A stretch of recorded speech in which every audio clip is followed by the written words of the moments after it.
I am a Jedi.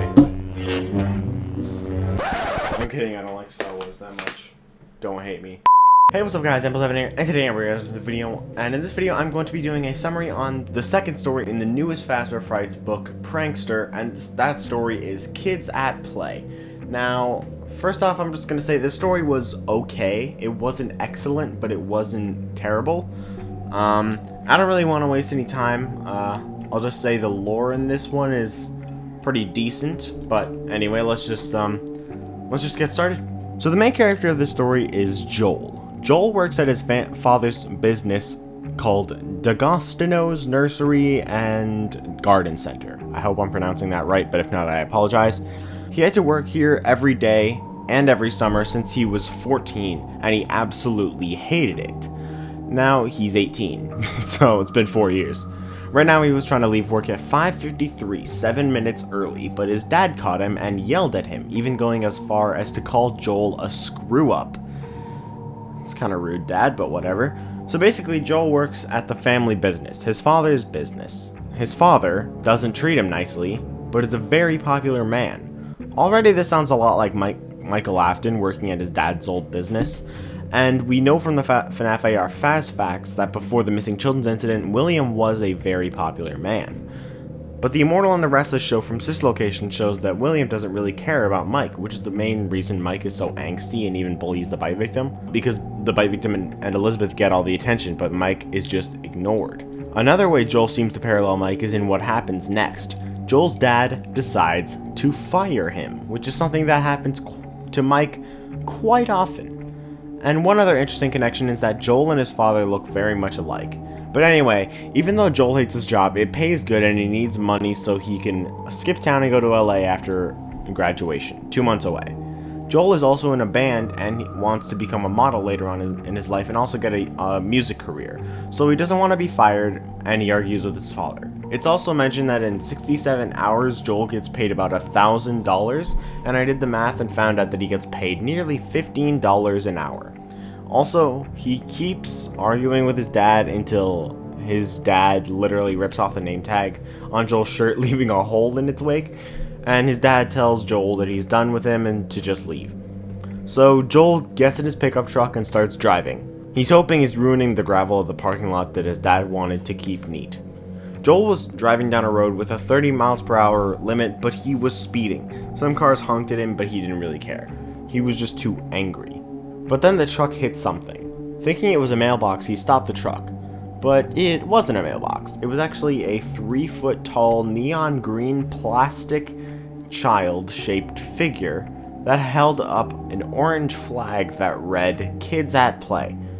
It had an orange hat and the word "slow" on its hips, and its legs were cracked, most likely from the truck hitting it. Joel didn't really care that much, he just thought it was kind of creepy. But what he found creepier was what looked like sludge by the figure's feet. Joel thought it looked like a literal melted dog, but this never gets mentioned again, so it's just kind of weird to be called out here, but whatever. He found that gross and he just hurried back to his truck. And when he got home, his mom was waiting for him and she was angry because Joel's dad had called her. It is also mentioned that a lot of girls like Joel and that he can get dates whenever he wants, except with a girl named Mariana who lives across the street from him and doesn't really like him. But again, another weird thing, this literally never gets mentioned again, so there's not really a reason it should be called out, but it is anyway, so whatever. Anyway, Joel's mom lectures him and then he just goes up to his room. He starts working on his guitar and stuff until his mom busts in to put socks in his drawer. And then we're told that Joel's mom often says phrases involving, "Why do we bother?"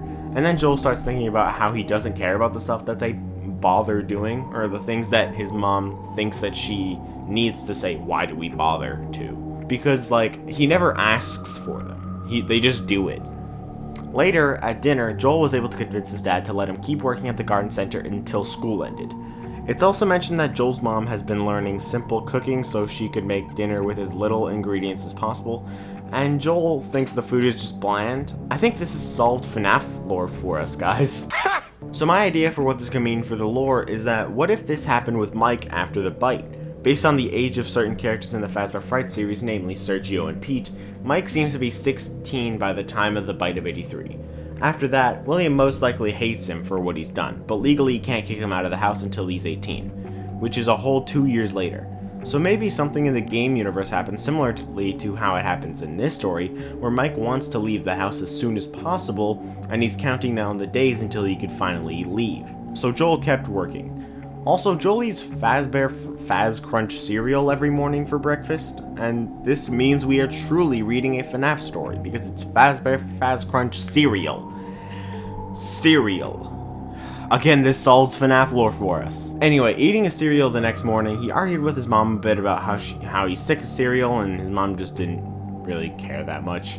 When she left, Joel was still hungry, so he dumped more cereal into his bowl, and a plastic toy fell out of the box because all these boxes came with a small prize. But the prize Joel got was identical to the thing he hit with his truck the day before, just smaller. Joel wondered what the odds were, and he also wondered why anyone would make a toy of this thing because it's just creepy. He flicked it on the floor and walked away. He was almost late to school and was later almost late to work, and so he kept doing the same thing for the next few days. It doesn't really matter. On Saturday, his dad needed him to come in early to load up for a delivery. Joel was pissed about that because it was a Saturday and that meant he couldn't sleep in. So on Friday when he left the garden center, he went to his friend Zach's family barn.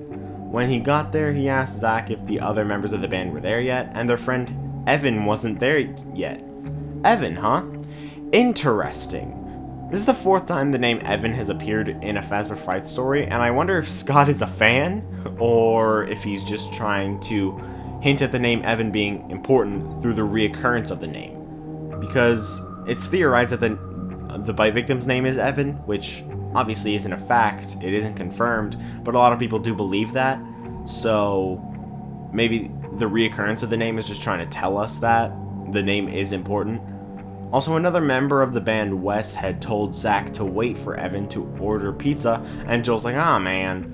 They practice for a while, Evan shows up and they have pizza, but at midnight, Joel decides to leave because he wanted to get some sleep before having to get up at dawn. His friend starts to tell him that Joel is taking a lot for granted in his life, which infuriates him and makes him leave angry, and so he drives home pretty fast. But when he's getting closer to home, there's what seems to be a kid standing in the middle of the road. Joel tries to slow down to avoid hitting the kid, but he's moving too fast and isn't able to stop in time. He could see that the kid was wearing dark clothes, so it wasn't the kids at Play Toy.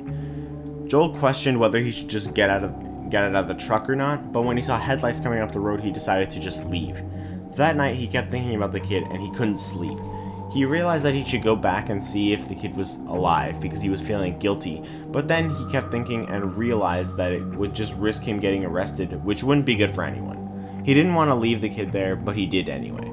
This all seems more like a Mike Bro parallel, considering the Mike parallels earlier, and now with the fact that the Mike parallel most likely killed a kid, or most likely killed the kid, and is now feeling severely guilty about it, seems to indicate a connection with Foxy Bro, making Foxy Bro and Mike one and the same, but we'll talk a little bit more about that at the end.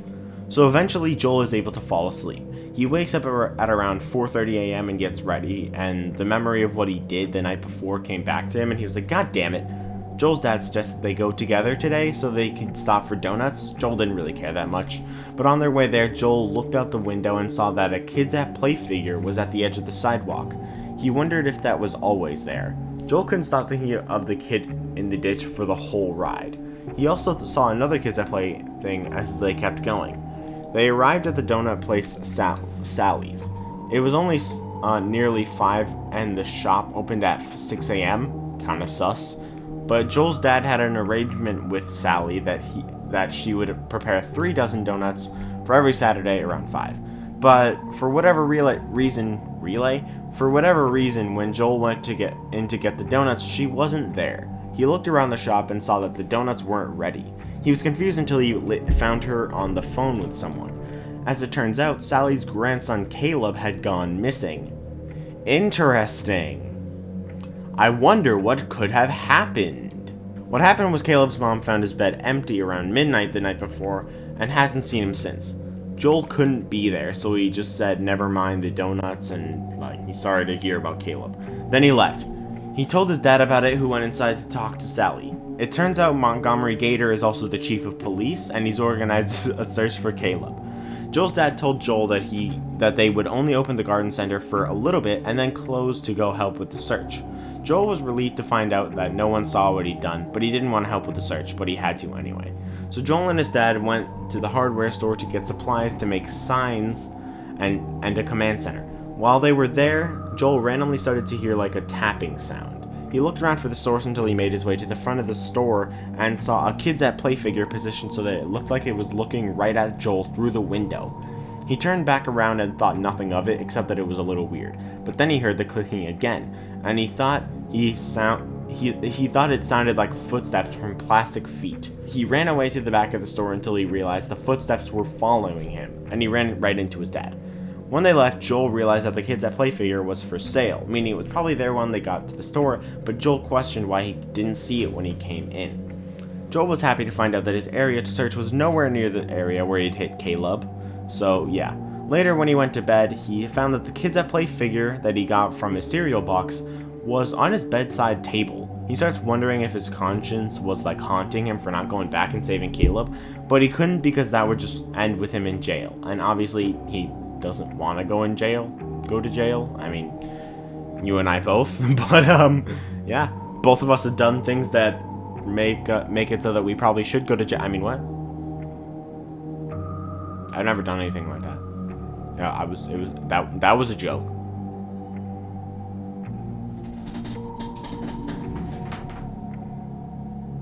So he threw the Kids at Play figure on the ground and broke it to pieces. Now, he was satisfied with what he decided to do, and so he could sleep.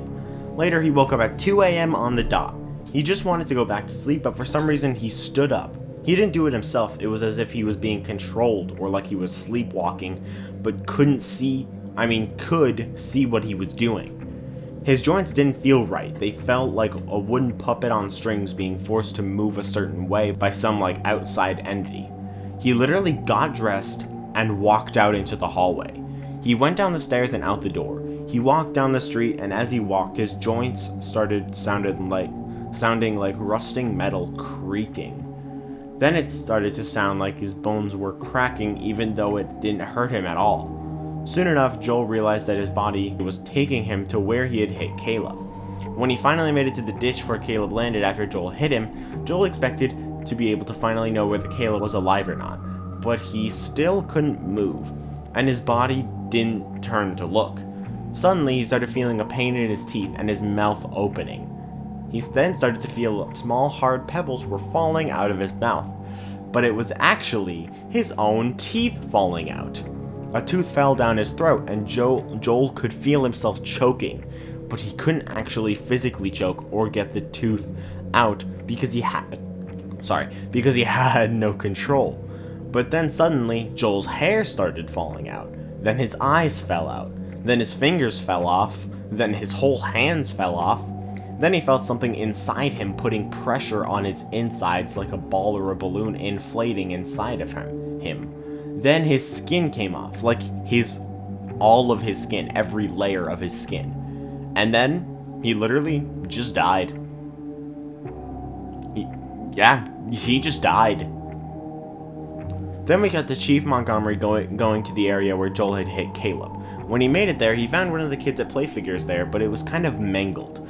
On the ground, the Chief found a bunch of weird organic looking stuff tangled together, which kind of creeped him out. But then, he heard a little whimper, and as it turns out, it was Caleb. And that's literally just where the story ends. He finds Caleb, that's it. I feel like the story was a little bit boring. The story itself was kind of like Pizza Kit, a story I don't really like, but Pizza Kit was actually written really well, but this story wasn't written as well as Pizza Kit, so this story was basically a worse version of a not great story, but for some reason I feel like I actually liked it better, which doesn't make a whole lot of sense, but I think the much more clear parallels in this story are the main reason I like it better. And while we're on the topic of lore, let's talk about that. There's really only one thing this story seems to be doing, and that is to even further prove Mike Bro. First, let's talk about all Joel's similarities with Foxy Bro, and then we'll talk about his similarities with Mike. As for his similarities with Foxy Bro, his dad is a dick to him, even going as far as to call him a screw-up, and this prompts him to become an angsty teen as well, and he nearly kills a kid and goes through severe amounts of guilt because of that. As for his similarities with Mike, he works at his father's business, he gets fired, which Mike is professional at, he goes through a body snatch, that body snatch makes him walk stiffly, that body snatch mutilates him, and also feels like something is inside him while he's getting mutilated. That's literally Mike's run-in with Ennard. It's literally the same.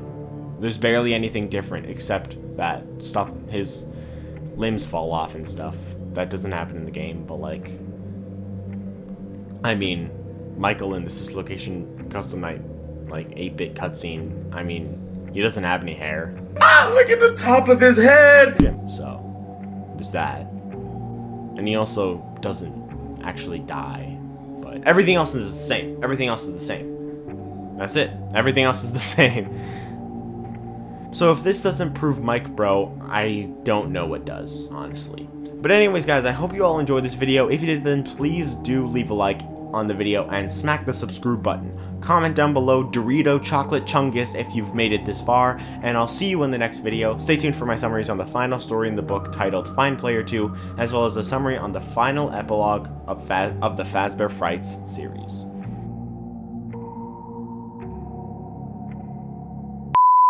Hey, what's up guys, Impulse here, and today I'm bringing us a FNaF. What did I even just say? Hey, what's up guys, Impulse here, and today I'm bringing us another video. I can't speak. Hey, what's up guys, Impulse here, and today I'm bringing us another video, and in this video I'm going to be doing another Fazbear Frights summary on the new book, which is... My mind went blank. So the main character of the story is Joel.